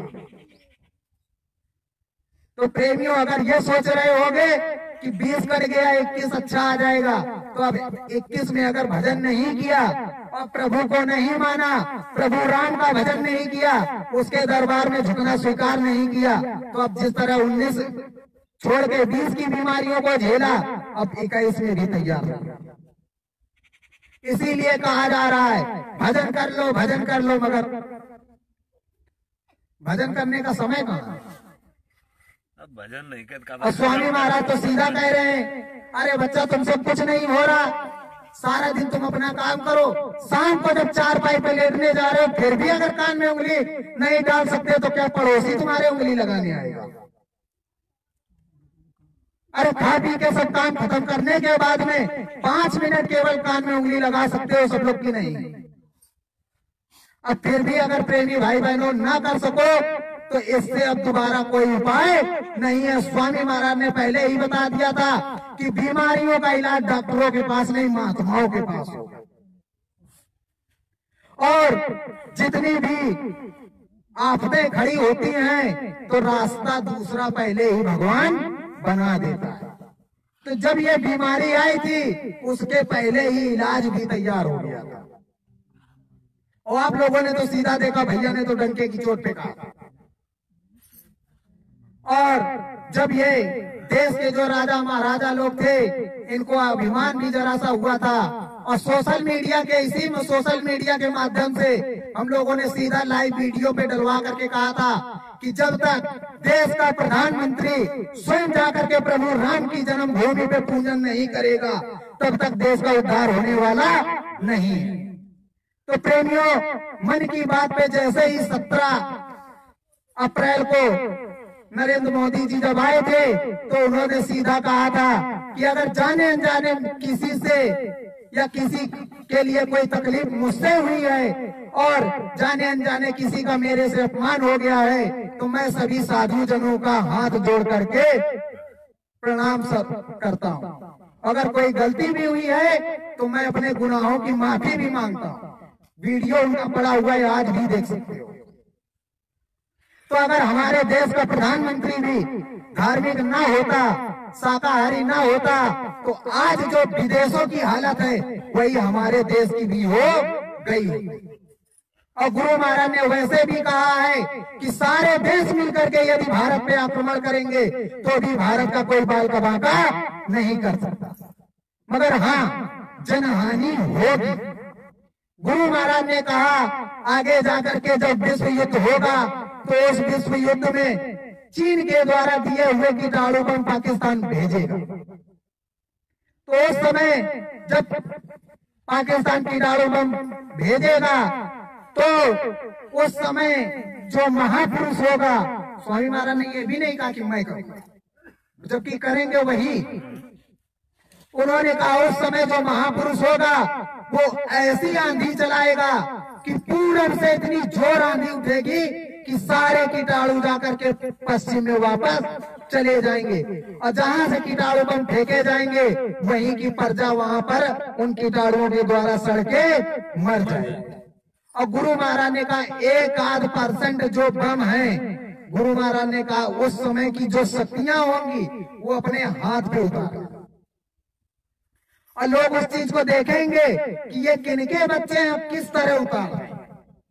तब गुरु महाराज ने कहा कि विश्व के वैज्ञानिक जितने हैं दांतों तले उंगली दबाई कि ये भारत के अंदर करिश्मा कैसा हो रहा है। और गुरु महाराज ने कहा तब वो बम फूटेंगे, और गुरु महाराज ने कहा जब वो बम फूटेंगे उनसे फिर जो बीमारी फैलेगी, तो गुरु महाराज ने सीधा कह दिया कवाबी सवाबी जितने हैं शराबी सबका सफाया हो जाएगा, बचने वाला कोई नहीं होगा। मगर उसके पहले होगा क्या? विश्व युद्ध जब होगा, प्रेमियों याद रखना, जिस तरह कारगिल में सेना ने उस परमपिता परमेश्वर को याद किया था वही नजारा फिर होगा, क्योंकि भूतकाल के प्रधानमंत्री को अपने बल पर अहंकार हुआ था। तो गुरु महाराज ने कहा था आगे जाकर के जब भारत की सेना लाचार हो जाएगी, मजबूर हो जाएगी और दोनों हाथ ऊपर खड़े कर देगी कि भारत में यदि अब कोई आध्यात्मिक शक्ति है, और भारत शक्तियों का देश है, जगह जगह पर देवी देवताओं के शक्ति पीठ बने हुए हैं, यदि अब कोई शक्ति हो तो भारत की रक्षा मदद करे। तो गुरु महाराज ने कहा था उस समय वक्त की जो महाशक्ति होगी जाकर के देश का कर्णधार बनेगी। और प्रेमियों, हमें तो खुश होना चाहिए कि जितने भी काम हो रहे हैं सब गुरु महाराज की मौज से हो रहे हैं। गुरु महाराज ने कहा था, याद रखो, ये भी मत भूल जाना, स्वामी महाराज ने कहा तो महंगाई इतनी कर दी जाएगी और टैक्स इतना बढ़ा दिया जाएगा कि गरीब जनता मजदूर की भी कमर टूट जाएगी। तो क्या ये महंगाई किसी के बढ़ाने से बढ़ेगी? जब उन्होंने कह रखा बढ़ेगी तो बढ़ेगी। कोई भी नेता आ जाए कह देगा कि हम सस्ती ला देंगे चीजें या सस्ताई हम कर देंगे, तो अब कुछ होने वाला नहीं है। गुरु महाराज ने सीधा कहा शाकाहारी सबको बनना पड़ेगा, शाकाहारी नहीं बनोगे तो लाइलाज बीमारियों की आंधी आ रही। इधर से कलयुग जाएगा, उधर से सतयुग आएगा, यही तो स्वामी जी महाराज ने कहा था।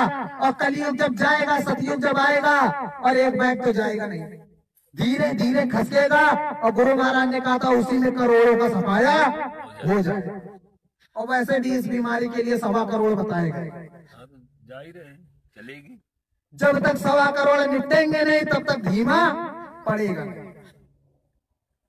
और पूरे विश्व में 1.25 करोड़ तक गिनती जाएगी, हर हालत में जाएगी। और कोरोना के बदले में कोनो वायरस आ गए। और अभी 25 तारीख की बात है, हम भी न्यूज़पेपर पढ़ रहे थे, मगर मोबाइल में हमने देखा था ब्रिटेन से जो व्यक्ति आए उस दिन नए केस केवल 2 थे, और आज 1 तारीख है, आज 154 के ऊपर पहुंच गए, उससे दुगना।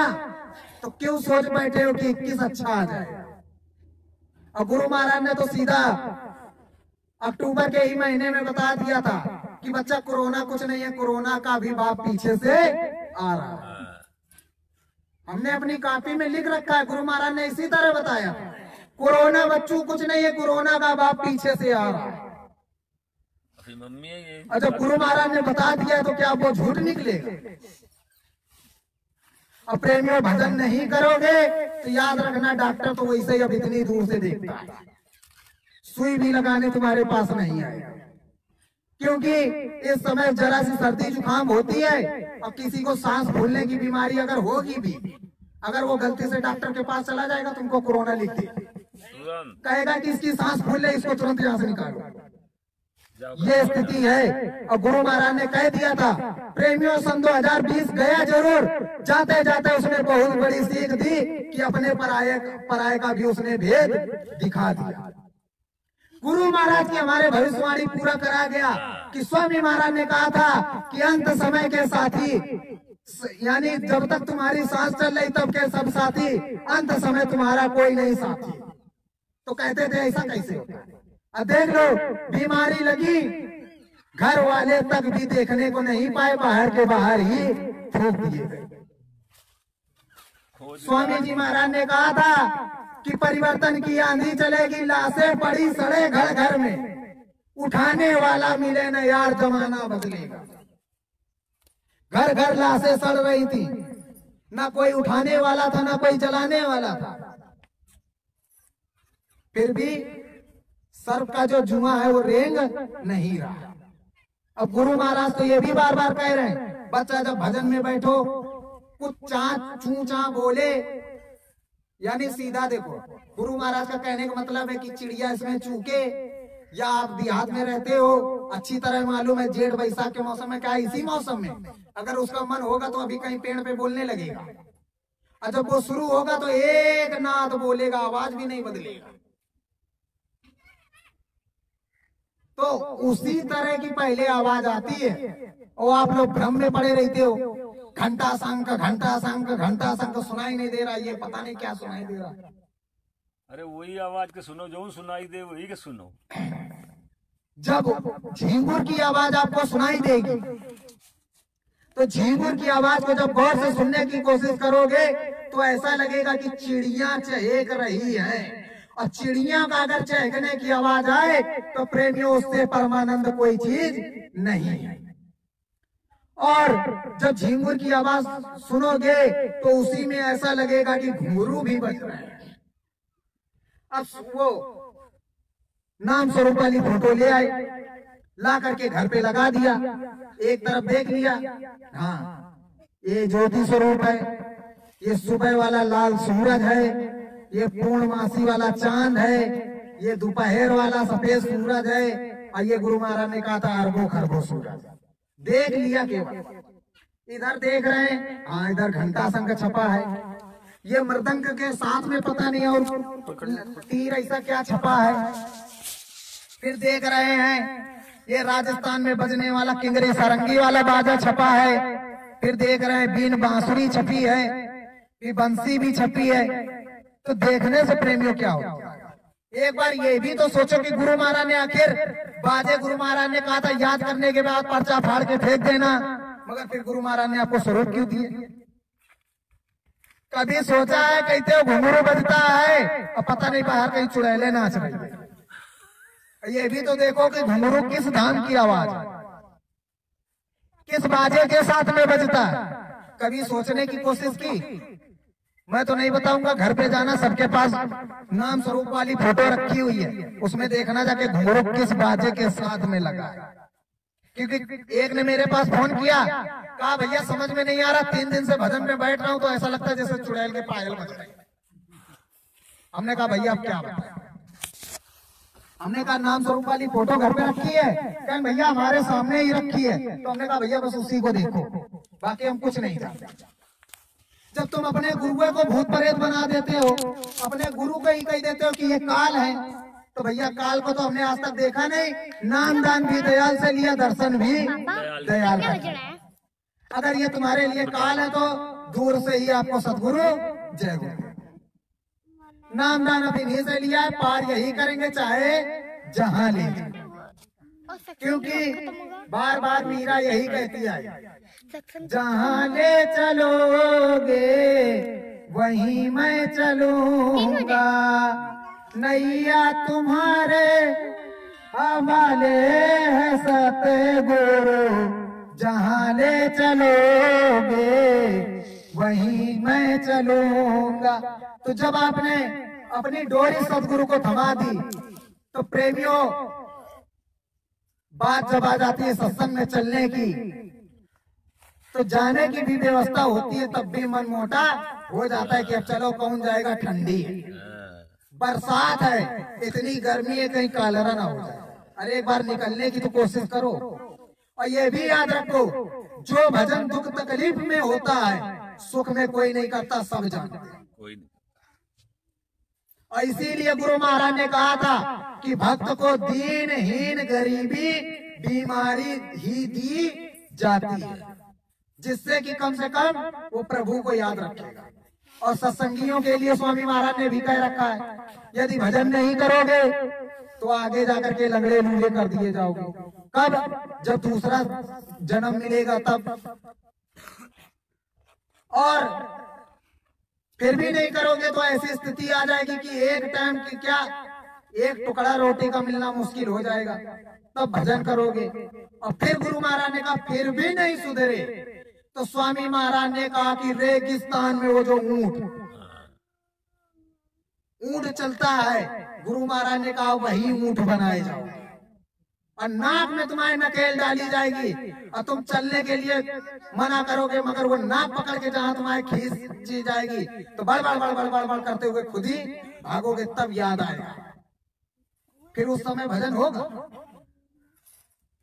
आज माता जी ही कह रही थी, भजन नहीं करोगे कुत्ता बनोगे, घर घर रोटी खाओगे डंडा पाओगे, भजन नहीं करोगे गधा बनोगे, खच्चर बांधा जाएगा, गुम्मा लादा जाएगा, और गुम्मा नहीं धोगे तो घास भी नहीं मिलेगी। तो ये जो समरस संतों की वाणी है, ये कोई गाना भजन नहीं है, ये अनुभव लिखे गए।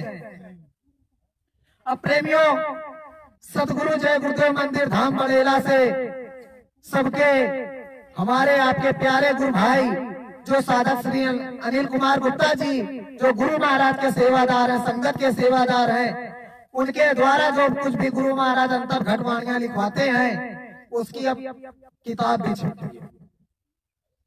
उसको जब एक दिन हमने पढ़ा तो मुश्किल से हमें उसमें केवल 7 या 8 ही प्रार्थना मिली।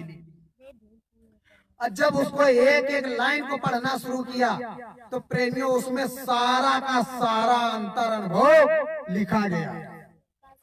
और जिस समय भैया सत्संग सुनाना शुरू करते हैं तो जो नए नए लोग जाते हैं तो कहते हैं वाह भाई, आज तक हमने इस तरह की कभी प्रार्थना नहीं सुनी। और जब दोबारा तिवारा जाता है तब उसके समझ में आता है कि वो ये प्रार्थना सुना रहे हैं कि सूरत स्वामी का असली नेचुरल संवाद सुना रहे हैं। अब की बार भंडारे पे जो लोग गए तो उनपे तो विशेष दया हुई, लड्डू नहीं पूरा जलेबी खा के चले आए। और ऐसा सत्संग भैया ने सुनाया कि सीधा अब की बार अंतर घट रामायण खोल करके पूरी सुना डाली। अब की बार कुछ नहीं बाकी। जैसे हर बार घट रामायण भैया आधी ही सुनाते थे, अब की बार पूरी सुना दी। और जिसको सुनना हो तो भगनाई के सुरेंद्र चौहान बैठे, पकड़ के इनसे सुन ले, अन्ना सुनाए तो पीट दे। तो लौट के सामने घट रामायण जब उन्होंने सुनाई तो तीसरा भाग जो था प्रेमियों, गोस्वामी जी महाराज ने जब सर्वप्रथम अपने स्वरूप और शरीर में आकर के हमारे ही स्वामी महाराज थे, कोई दूसरा नहीं था।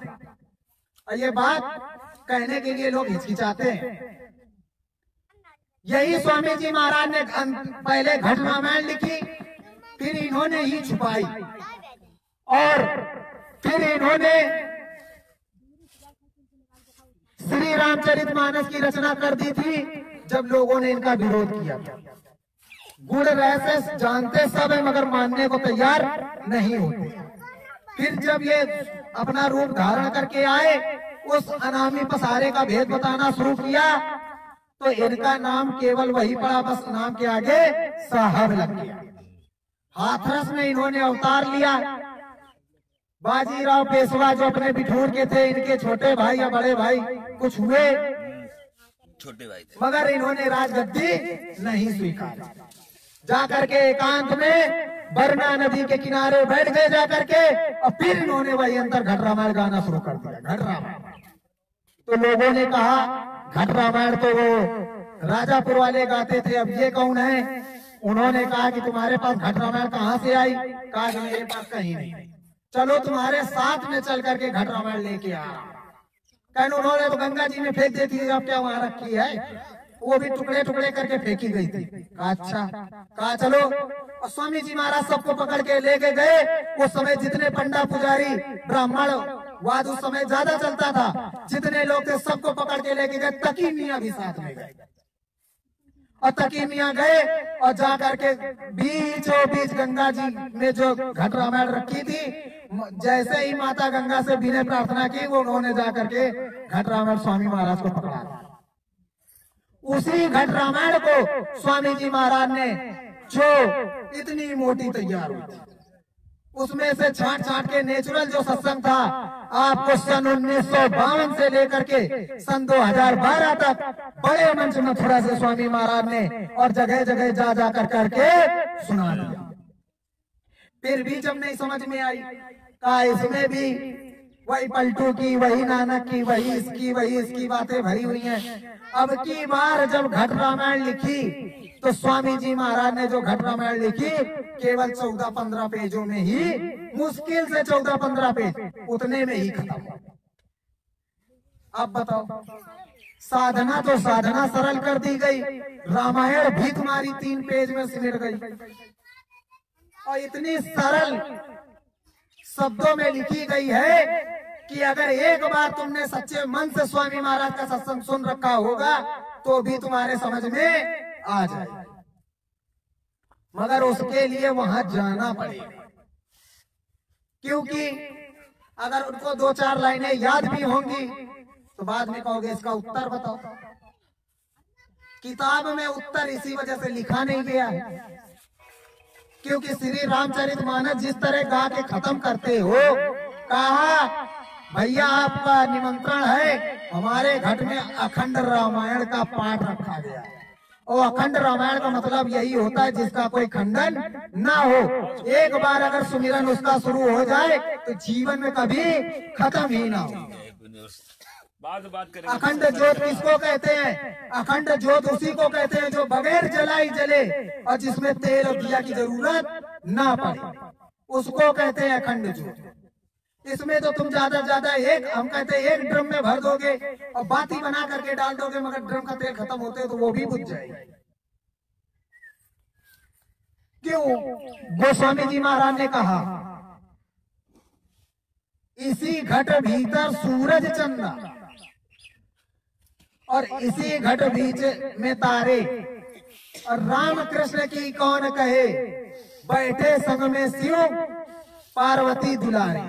यानी जितने देवी देवता उन्होंने सीधा कहा इसी घट के भीतर बैठे। अब बाहर खोजते घूम रहे हो तो वही हाल आगे हो गया है। कबीर साहब ने फिर देखो वो जो बात थी समझ लेना, कबीर साहब ने जब देखा कि कोई मानने तैयार नहीं हुआ तो उन्होंने काम कर दिया, जाओ तुम भी मंदिरों में सुबह शाम पूजा आरती करते रहो, घंटा घड़ियाल बजाते रहो। मुस्लिम पंथ से कह दिया जाओ जिस तरह नमाज पढ़ते हो यहाँ मजार में भी सुबह शाम माथा टेकते रहो, भले तुम्हारे गुरु की मजार। वही हाल स्वामी महाराज ने करा दिया। जब तुम लोग नहीं सुधरे, संसार वालों को क्या सुधारोगे?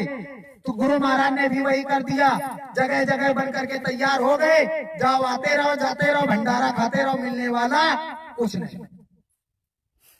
रामायण जो छप गई है, गाना खत्म कर देना, गाना खत्म कर देना, क्योंकि भजन करना नहीं। तो प्रेमी भाई बहनों, आप सभी से हाथ जोड़ करके विनती प्रार्थना है, चाहे 5 मिनट भजन करो, मगर भजन बहुत जरूरी है, क्योंकि आगे इतनी खतरनाक बीमारियां फिर आएंगी और लाइलाज होंगी। पीछे साल की जो बीमारी थी वो इस समय वो वाली बीमारी कुछ नहीं होगी। ये इतनी बीमारी होगी कि उस बीमारी को छूते 3 लोगों का संपर्क जाता था तो ये सीधा 30 लोगों को लेके जाएगा। अच्छी तरह से याद कर लेना। और 125 अभी इस नए वाले केस के तैयार ही हो चुके हैं 54 तक, केवल 5 दिन के अंदर। अब गणना गुणना तुम खुद ही कर सकते हो। तो प्रेमियों, गुरु महाराज की वर्तमान की विनती प्रार्थना यही है। और सदगुरु जय गुरुदेव आध्यात्मिक धर्म प्रचारक संस्था सदगुरु जय गुरुदेव मंदिर धाम बड़ेला से भी विनती प्रार्थना हाथ जोड़कर विनम्र निवेदन है कि यदि आप प्रभु राम को मानते हैं तो प्रभु राम को मानो, अच्छी बात है, मगर प्रभु राम की तो भी मानो। रामायण को मानते हो मगर रामायण की नहीं मानते हो, अच्छी तरह से याद कर लेना। क्योंकि अगर रामायण की मानते तो गोस्वामी जी महाराज ने कहा किसी घर में कलह न होती, लड़ाई झगड़ा न होता। आप कहोगे कि हम मानते हैं, तो रामायण तो हमारी यही कह रही कि प्रातः काल उठ के रघुनाथा माता पिता गुर नाम ही माता। तो जो रोज अपने माता पिता और उस प्रभु परमेश्वर को याद करता होगा तो उसका स्वभाव ही अलग होगा। अब इसी तरह मुस्लिम धर्म वाले कहते तो हैं कि हम कुरान को मानते हैं, अगर कुरान की मानते होते तो हिंसा ना करते, क्योंकि मोहम्मद साहब अगर थे तो शाकाहारी थे, महावीर थे तो वो भी शाकाहारी थे, महात्मा बुद्ध थे तो वो भी पूरे शाकाहारी थे। तो जिनको मानते हो उन्हीं को मानो, मगर शाकाहारी होना पड़ेगा। आपसे ये नहीं कहा जाता कि आप यहाँ आओ तो शाकाहारी हो, आप अपने